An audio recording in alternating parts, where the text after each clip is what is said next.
China పాక్లతో ఒకేసారి యుద్ధానికి సిద్ధమని భారత ఆర్మీ చీఫ్ బిపిన్ రావత్ చేసిన వ్యాఖ్యలపై డ్రాగన్ కంట్రీ మండిపడుతోంది.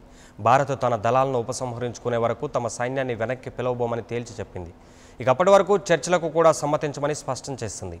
పోటాపోటీ బలగాల మోహరింపుతో ఇండో చైనా బోర్డర్లో యుద్ధ వాతావరణం నెలకొంది.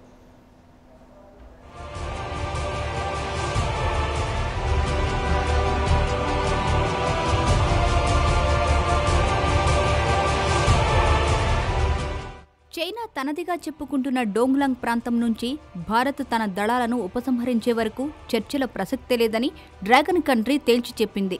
ఇరు దేశాల మధ్య అర్థవంతమైన చర్చలు జరగాలంటే భారత్ తన దళాలను ఉపసంహరించుకోవాల్సిందేనని తెలిపింది. కైలాస్ మానస సరోవర్ యాత్రను అడ్డుకున్న చైనా అక్కడ తన దళాలను మోహరించింది. ప్రతిగా భారత్ కూడా దళాలు మోహరించింది. దీంతో ఉద్రిక్త పరిస్థితులు నెలకొన్నాయి. ఈ సందర్భంగా చైనా విదేశాంగ మంత్రి లూకంగ్ మాట్లాడుతూ సరిహద్దు నుంచి భారత్ తన దళాలను ఉపసంహరించుకోవాలని కోరుతున్నట్టు తెలిపారు.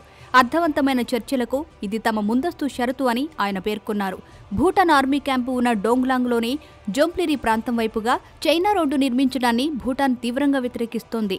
భూటాన్ ఆందోళనపై లుకంగ్ మాట్లాడుతూ డోంగ్లాంగ్ పురాతన కాలం నుంచి చైనాలో భాగమని చెప్పారు. అది వివాదరహిత ప్రాంతమని వివరించారు.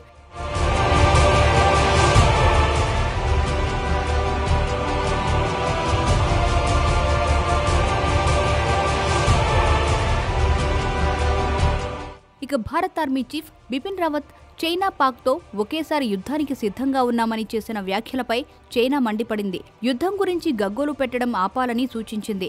అటువంటి వ్యాఖ్యలు చేయడం బాధ్యతారాహిత్యమని చైనా పీపుల్స్ లిబరేషన్ ఆర్మీ అధికార ప్రతినిధి కల్లన్ వు ఖియాన్ పేర్కొన్నారు. ఆ వ్యాఖ్యలు చేసిన వ్యక్తి చరిత్ర చెప్పిన పాఠాల గురించి తెలుసుకోవాలని ఘాటు వ్యాఖ్యలు చేశారు.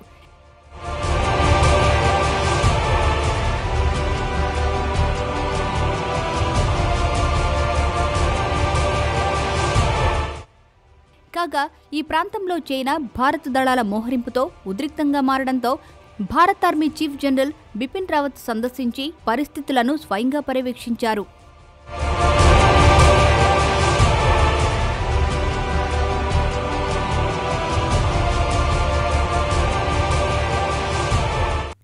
For more updates, please subscribe 99 TV Telugu.